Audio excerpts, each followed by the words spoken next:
یزید حاکم وقت تعجب ہے، کیا وہ خلافت کا مستحق جی ہے؟ نہیں میرے مولا، اے فرزند رسول، لیکن خلافت سے آپ کا کیا سروکار؟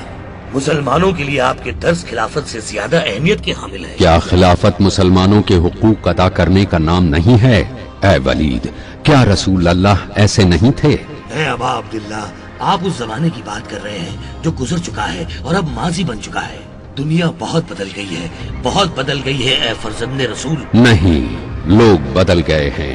حکمرانوں کے ساتھیوں کے لالچ نے مسلمانوں کے حقوق کو تباہ و برباد کر دیا ہے۔ آپ خلافت کے فلسفے سے نا آشنا ہیں۔ یزید خلافت کے لیے آپ سے زیادہ نہیں مستحق ہے۔ مہمان نہیں، تم ان کی شان میں ان الفاظوں کا استعمال نہ کرو، یہ علی اور دختر رسول کے فرزند ہیں۔ افسوس اے حکم کے بیٹے، افسوس، یہ تم نے کیا کہا؟ کیا یزید مجھ سے زیادہ مستحق ہے؟ نہیں یا ابا عبداللہ، اے ابن رسول